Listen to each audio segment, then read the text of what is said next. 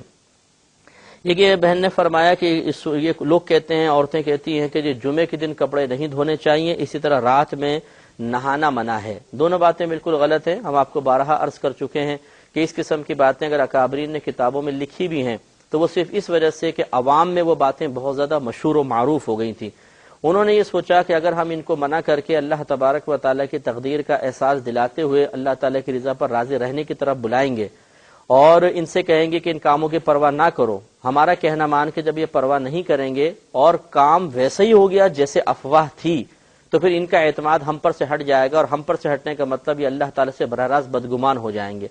تو اس لیے بزرگان دین نے صرف اس وجہ سے کہ کہیں ان کا ایمان ہی ضائع نہ ہو جائے، انہیں ان افواہوں کے مطابق عمل کرنے کی اجازت دے دی کہ ٹھیک ہے اس میں کوئی گناہ کا پہلو بھی نہیں ہے، تم اس مطلب بدشگونی میں گرفتار رہنا چاہو تو رہو. اس بدشگونی سے نکالنے کے سلسلے میں اکابرین کو محسوس ہوا کہ ان کے زوال ایمان کا سبب یہ چیز بن سکتی ہے تو چھوڑ دیا. تو یہ معلوم ہوا کہ یہ عوام کے لیے، کمزور ایمان والوں کے لیے، ان لوگوں کے لیے کہ جب انہیں اللہ تعالیٰ کی طرف سے یقین دلانے کی کوشش کی جائے لیکن معاملہ افواہ کے مطابق ہو جائے تو وہ افواہ کو غلط نہیں کہتے بلکہ اللہ تعالیٰ سے بدگمان ہو جاتے ہیں. اس قسم کے ناقص الایمان، ضعیف الایمان لوگوں کے لیے یہ تمام باتیں ہوتی ہیں. آپ اگر ضعیف الایمان ہیں، آپ کا ایمان ناقص ہے، آپ اللہ تعالیٰ سے بات بات پہ بدگمان ہو جاتے ہیں، آپ اللہ تعالیٰ کو صحیح طرح مؤثر حقیقی ذہن میں آپ کا تصور قائم نہیں ہوتا بلکہ آپ ان چیزوں کو مؤثر حقیقی سمجھتے ہیں، تو پھر آپ اس ضعف ایمانی میں ہی گرفتار رہیں، آپ کی مرضی ہے. ورنہ ہمارا مشورہ یہ ہوگا کہ کوئی جمعے کے دن کپڑے دھونے سے کوئی فرق نہیں پڑتا. طہارت نصف ایمان نبی کریم صلی اللہ علیہ وسلم نے قرار دیا ہے، اور نصف ایمان حاصل کرنے میں جمعے کی تخصیص کہ جمعے کو نہیں کر سکتے باقی دن کریں، یہ کیسے ہو سکتا ہے؟ تو صفائی تو بہت اچھی چیز ہے، کپڑے دھوئیں، آپ نہائیں. اس طرح رات میں نہانا کوئی منع نہیں ہے، شریعت نے منع نہیں کیا ہے. یہ سب لوگوں کے اپنے دقیانوسی باتیں ہیں. تفصیل ہم نے عرض کر دی ہے، مختصر سے وقت میں اس پہ غور و تفکر کر لیں اور اپنے لیے صحیح فیصلہ کریں. بہن نے فرمایا کہ کیا ایسا ہو سکتا ہے کہ کوئی عورت کے لیے کوئی صورت یا وظیفہ مقرر کیا گیا ہو اور وہ نہ پڑھے بلکہ اس کی طرف سے کوئی دوسرا کر لے؟ دیکھیں مسئلہ یہ ہے کہ جو وظیفہ بعض ایسے ہوتے ہیں کہ کوئی بھی کر لے ہو جائے گا، جیسے مثال کے طور پہ 7 دفعہ الحمد شریف پڑھ کر پانی پہ دم کر کے مریض کو پلایا جائے تو شفا کا سبب بن جاتی ہے. اس میں خود مریض دم کر کے پی لے یا دوسرا دم کر کے پلا دے برابر ہے. لیکن بعض اوراد و وظائف ایسے ہوتے ہیں کہ پرٹیکولر جو شخص اس مصیبت میں، ان مصائب میں مبتلا ہے، اسی کو پڑھنے ہوتے ہیں. تو پھر جیسی کنڈیشن کے ساتھ اکابرین سے وہ وظیفہ آپ کے پاس آیا، اسی کنڈیشن کے ساتھ اس کو پڑھنا ہوگا تاکہ مکمل برکات حاصل ہوں. ایسی صورت میں دوسرا ان کی طرف سے ادا نہیں کر سکتا. یہ کہ بہن نے فرمایا کہ نماز عید کا سلسلہ کب سے شروع ہوا؟ یہ ہجرت نبوی کے بعد شروع ہوا تھا۔ یہ کہ کہتی ہیں کہ اگر پسینہ دوران نماز آ جائے تو کیا کیا جائے؟ تو اس کو بار بار نہ پہنچیں، بہنے دیں، کوئی بات نہیں۔ ہاں اگر ایسا ہے کہ ہونٹوں پہ آ رہا ہے، منہ میں جا رہا ہے مثال کے طور پر، تو پھر آپ عمل قلیل کے ذریعے صاف کر سکتے ہیں، ورنہ اگر سائیڈ میں بہ رہا ہے، اس سے صرف کوفت محسوس ہو رہی ہے تو کوفت کو برداشت کیا جائے، بار بار پسینے کو صاف نہ کیا جائے۔ یہ کہ فرماتی ہیں کہ ایک شخص نے ارادہ کیا کہ یہ پیسہ میں رکھتا ہوں نفلی صدقہ کروں گا، یا کچھ پیسہ رکھ لیا کہ اس سے میں زکوٰۃ ادا کروں گا اور پھر شخص کا انتقال ہو گیا، تو کیا یہ نفلی صدقہ یا زکوٰۃ کے لیے جو پیسہ نکال کے رکھا گیا تھا یہ وراثت میں شامل ہوگا؟ تو جی ہاں بالکل ہوگا، جب تک اس نے ادائیگی نہیں کی، صرف اس قصد و ارادے سے سائیڈ میں رکھا ہے تو یہ اس کے لیے مخصوص و مختص نہیں ہو گیا، اس کے قبضے سے باہر نہیں ہوا، اس کی ملک سے باہر نہیں ہوا، اور جو چیز اس کی ملک میں ہے، اس کے قبضے میں ہے، وہ یقیناً وراثت کا حصہ بنے گی، یہ وراثت کا مال ہے۔ لیکن وہی ہے کہ جو طریقہ ہوتا ہے جس کو آپ وراثت کہتے ہیں، اس میں 4 قسم کے حقوق بالترتیب وابستہ ہوتے ہیں۔ پہلا کہ میت کے مال سے اس کی تجہیز و تکفین، کفن دفن کا انتظام کیا جائے گا۔ دوسرا اس پہ قرضہ ہو تو قرضہ ادا کیا جائے گا۔ تیسرا اگر وصیت کی تھی، مالی وصیت، تو وصیت پوری کرنے کے لیے مال کے تیسرے حصے کو استعمال کیا جائے گا۔ اور پھر چوتھا حق ورثاء کا ہوتا ہے۔ تو یہاں پر چونکہ یہ زکوٰۃ کے لیے نکال کے رکھا تھا، یہ تو نفلی صدقے کے لیے تھا، یہ تو جائے گا سیدھا اس میں، لیکن جو زکوٰۃ کے لیے نکال کے رکھا ہوا تھا یہ بھی مال وراثت ضرور بنے گا، لیکن یہ ماں باپ کے حقوق میں سے ایک حق بیان کیا گیا ہے کہ اگر والدین پہ زکوٰۃ باقی ہو تو اولاد اپنے مال سے ان کی زکوٰۃ کو ادا کرے، تو پھر وارث اپنے مال سے اس کو ادا کر دیں۔ یہ کہ بہن نے فرمایا کہ کیا برکت کی نیت سے والدین کی قبر کی مٹی کو ہاتھوں پر اور چہرے پہ ملا جا سکتا ہے؟ دیکھیے ایسا نہ کریں تو زیادہ بہتر ہے۔ اس قسم کی چیزیں کوئی حدیثوں سے ثابت نہیں ہوتی ہیں۔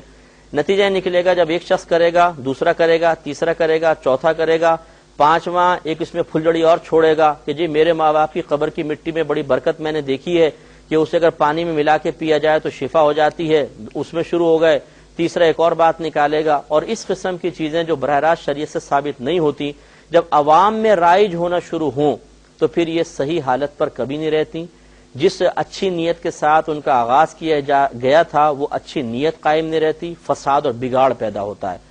تو جو شریعت نے واضح طور پہ باتیں کی ہیں، کیا ان کے اندر کمی پیدا ہو گئی ہے یا ان پہ ہم سب پر عامل ہو گئے ہیں کہ ہمیں نئی چیز کی ضرورت پیش آتی ہے؟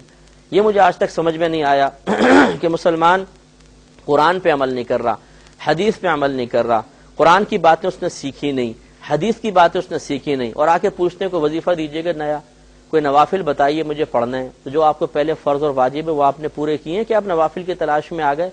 یہ بالکل ایسا ہے جیسے ڈیوٹی مل نہیں رہی اور بولے کہ جی کوئی اوور ٹائم، یہ بالکل ایسا ہے جیسے ڈیوٹی مل نہیں رہی اور بولے کہ جی کوئی اوور ٹائم ہو تو مجھے بتائیے۔ بھائی پہلے ڈیوٹی تو کرو، اوور ٹائم تو بات کی بات ہے۔ تو یہ مطلب اس قسم کی باتیں، عقیدت محبت اپنے مقام پر، لیکن کوئی روایات ایسی ثابت نہیں ہے کہ قبر کی مٹی اٹھا کے ملنا شروع کر دیں، اس میں بگاڑ کا اندیشہ زیادہ ہے۔ ہاں نبی کریم صلی اللہ علیہ وسلم کے شہر مقدس کی مٹی کی برکات کا عالم کیا ہے، وہ تو خود نبی کریم صلی اللہ علیہ وسلم جب مدینہ منورہ تشریف لاتے اور ہوا چلتی مٹی چہرے پہ لگتی کہ صحابہ کرام صاف کرنے لگتے، سرکار فرماتے اس کو صاف نہ کرو، مدینے کی مٹی میں شفا ہے، مدینے کی مٹی میں برکت ہے، اور سرکار بھی اس کو صاف نہ فرماتے۔ اس کی تعظیم کریں، وہ بہت اچھی ہے، باقی کو ترک کیا جائے بہتر ہے۔ ایک مختصر سا بریک مزید لیں گے، ہمیں یقین ہے آپ ہمارا انتظار فرمائیں گے۔ میرے ورد لب ہے نبی، مقام حبیب ہے۔ بسم اللہ الرحمن الرحیم۔ بہن نے دریافت فرمایا تھا کہ اگر کوئی مرد لوہے کی انگوٹھی پہ چاندی کا پانی چڑھوا کر پہن لے تو کیا یہ جائز ہے؟ تو اس سے اجتناب کرنا چاہیے، کیونکہ لوہے کے زیور کو مرد کے لیے نبی کریم صلی اللہ علیہ وسلم نے ناپسند فرمایا تھا۔ صرف چاندی کا پانی چڑھانے سے وہ چاندی نہیں بن جائے گا، اس لیے اس کے استعمال میں احتیاط ہی فرمائیے۔ یہ کہ بہن نے انڈیا سے کال کی تھی کہ ان کو ان کے شوہر نے طلاق دی، پھر ان کا نکاح ایک گونگے کو کزن تھے ان کے ساتھ کروا دیا گیا، ان کے ساتھ یہ کچھ عرصہ رہیں لیکن کسی قسم کا ازدواجی تعلق قائم نہ ہوا۔ اب اس سے طلاق دلوا کے گھر والوں نے سابقہ شوہر سے پھر ان کا نکاح کروا دیا۔ پوچھنا یہ ہے کہ کیا اس طرح حلالہ متحقق ہو گیا؟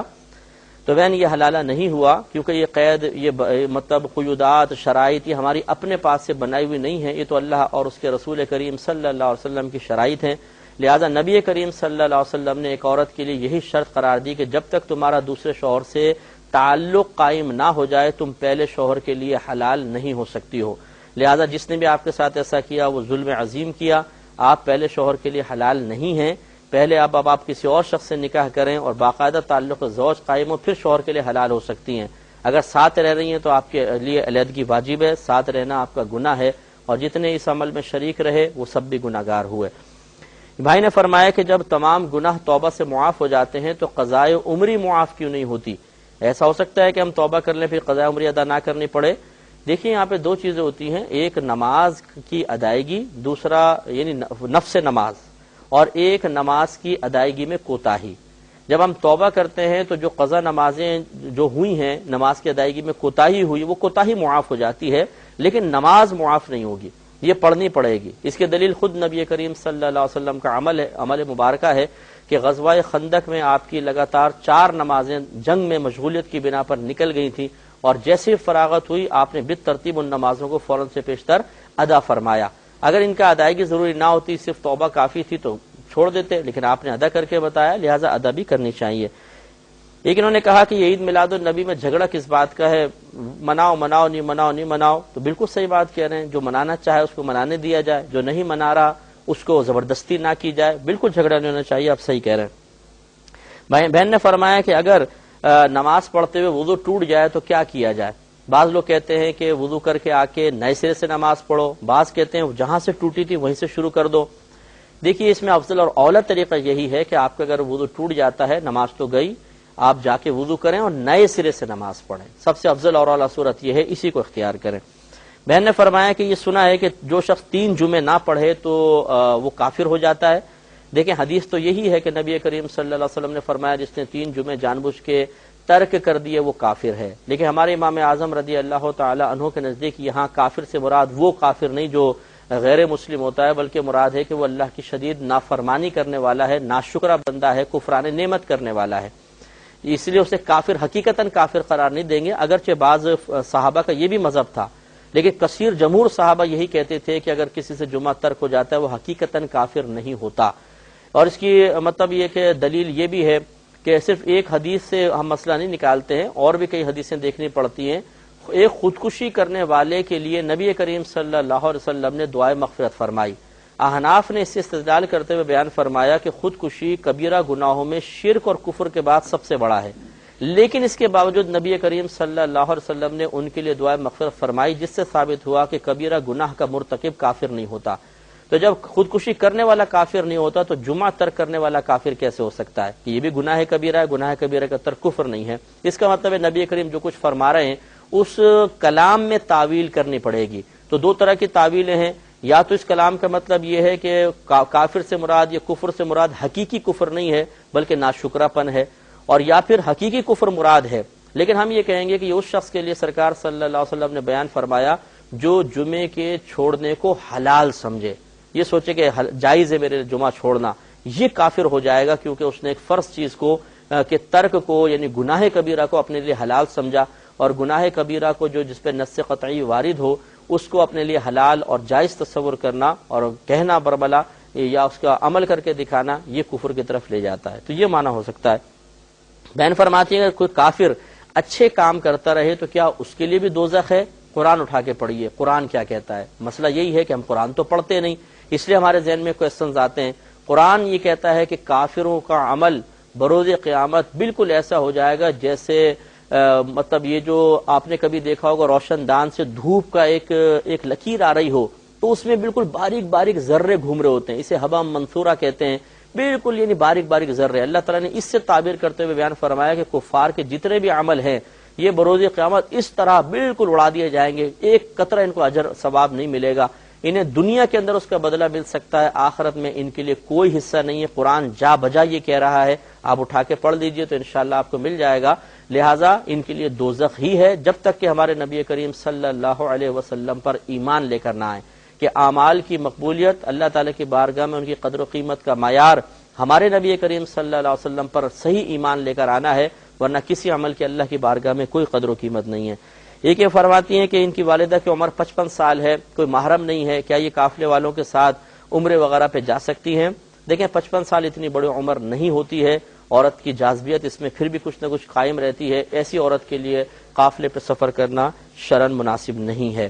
یہ کہتی ہیں کہ میری والدہ نے 2003 سے زکوٰۃ ادا نہیں کی، غالباً کوئی باہر سے کال تھی، جن کی والدہ کہتی ہے مجھے کسی پر اعتبار نہیں ہے، میں پہلے پاکستان جب آؤں گی تو خود اپنے ہاتھ سے ادا کروں گی۔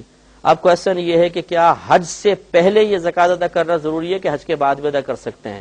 حج سے پہلے بھی کر سکتے ہیں، بعد میں بھی کر سکتے ہیں، لیکن اس میں تاخیر نہ کریں، جتنی جلدی کر سکتے ہیں اس کو ادا کر دیں۔ اور بہن کو بھی دے سکتے ہیں، یتیم بچوں کو جو آپ نے پوچھا تھا سب کو دے سکتے ہیں، بہن بھائیوں کو، بہن کے بچوں کو، ان کو زکوٰۃ دینا شرعاً جائز ہے۔ پروگرام کے وقت تقریباً ہمارا ختم ہو رہا ہے، پہلے ہم تھوڑی سی بات احکام القرآن کے بارے میں عرض کریں گے۔ ہو سکتا ہے آپ نے یقیناً، بلکہ مجھے یقین ہے کہ آپ نے پروگرام دیکھا ہوگا۔ یہ چونکہ ایک فنی پروگرام ہے، اس میں قرآن کے احکام پہ بحث ہے، شروع میں آپ کو تھوڑا سا شاید مشکل محسوس ہو، لیکن آپ لگاتار دیکھتے رہیے، چونکہ اس میں لیکچرز ہیں، ہر اگلا لیکچر پچھلے لیکچر سے ریلیٹڈ ہوگا، جو پچھلی مشکل بات ہے اس کو مزید واضح کیا جائے گا اور آسان کیا جائے گا، اور پھر مختلف پرٹیکولر عبادات، معاملات کے بارے میں جو جو قرآن میں حکم بیان ہوا وہ انشاءاللہ بیان کیا جائے گا۔ آپ اس کو دیکھتے رہیے، بہت ہی معلوماتی پروگرام ہے، اور انشاءاللہ یہ آپ کو بڑی حیرت ہوگی، قرآن میں یہ بیان بھی ہوا ہے، اچھا اس کا بھی حکم ہے، اس کا بھی حکم ہے، اور ہر حکم کو انشاءاللہ ہم کوشش کریں گے کہ اچھی تفصیل کے ساتھ اور صحیح احادیث کریمہ سے مزین کر کے بیان کیا جائے۔